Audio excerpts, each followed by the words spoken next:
Assalamualaikum warahmatullahi wabarakatuh.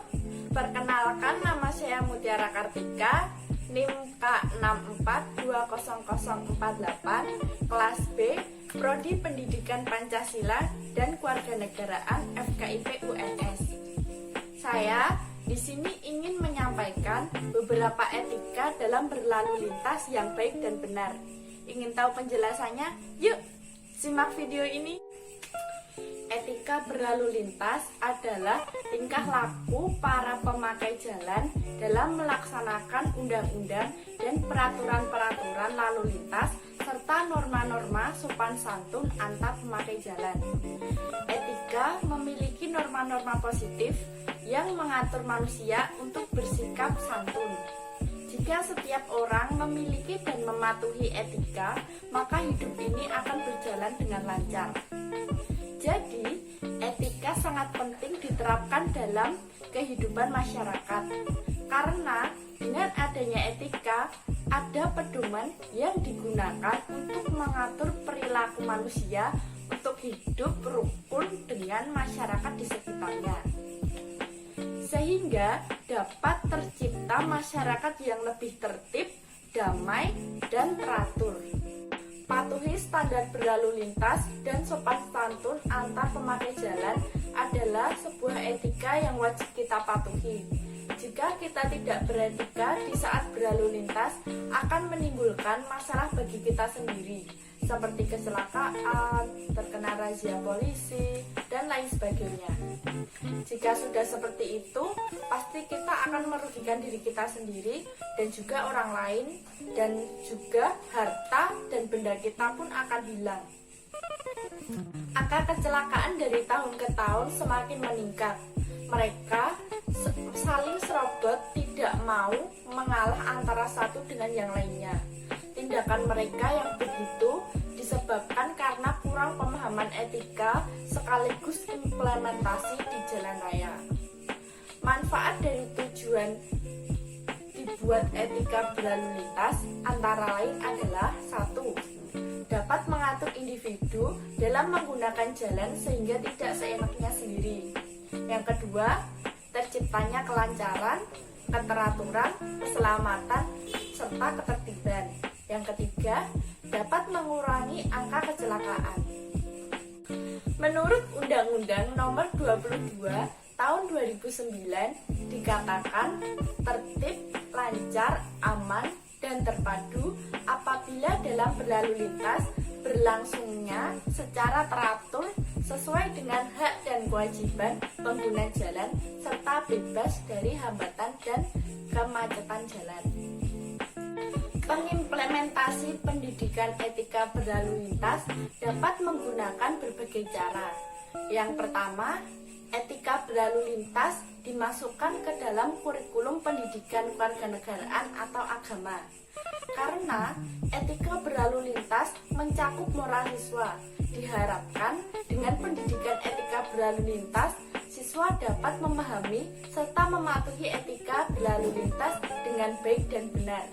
Yang kedua, dengan cara bersosialisasi atau pembelajaran etika tidak hanya di sekolah saja, akan tetapi juga kepada publik. Hal ini ditujukan agar masyarakat mengetahui etika berlalu lintas yang baik sehingga dapat mematuhi aturan. Bentuk-bentuk beretika berlalu lintas. Yang pertama adalah persiapan berangkat. Memakai kendaraan bermotor pun perlu melakukan persiapan dengan mengecek seluruh komponen kendaraan. Pastikan sepeda motor yang akan digunakan dalam keadaan baik. Jika ada yang perlu diperbaiki, segeralah untuk diperbaiki.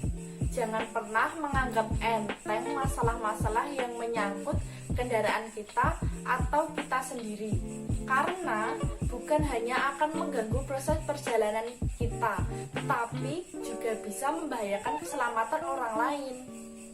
Saat berkendara menggunakan sepeda motor, kita harus menggunakan helm yang berstandar nasional Indonesia. Yang kedua, kita harus menggunakan sarung tangan. Yang ketiga, kita menggunakan masker.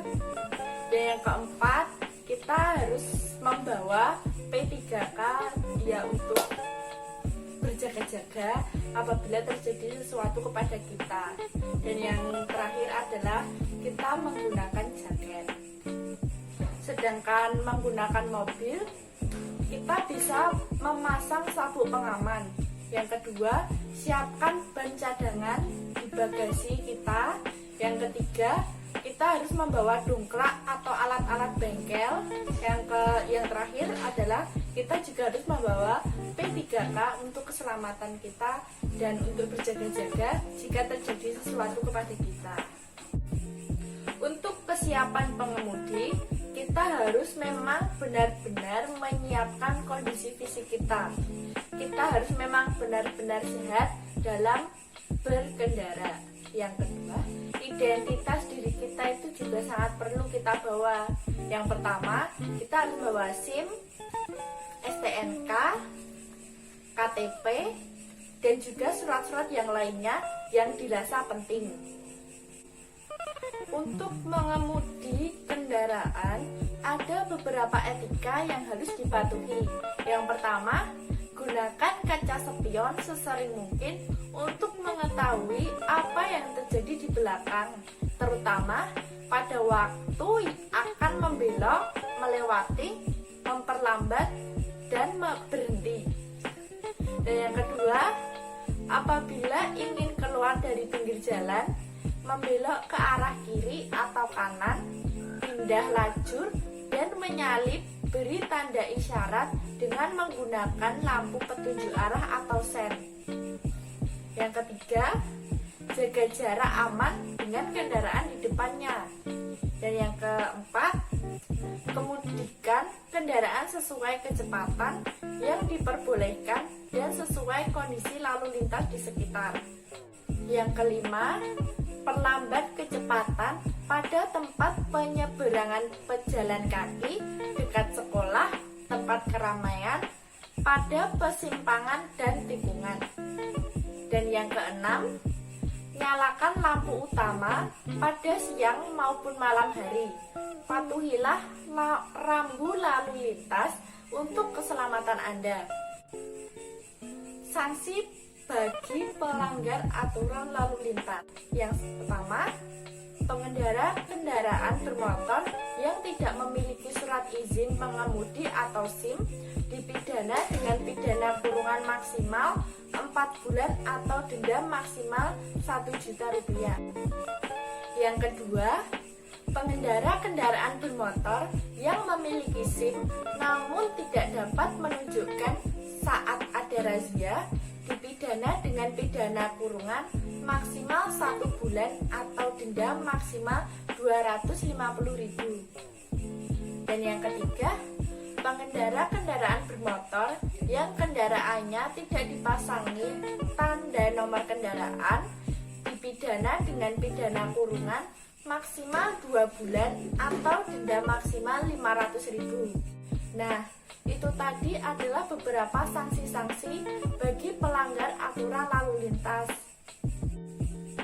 Nah, dari penjelasan tadi kita bisa belajar mengenai beretika berlalu lintas dengan baik dan benar, serta kita tahu apa saja sanksi-sanksi yang akan kita dapat jika kita melanggar aturan tersebut.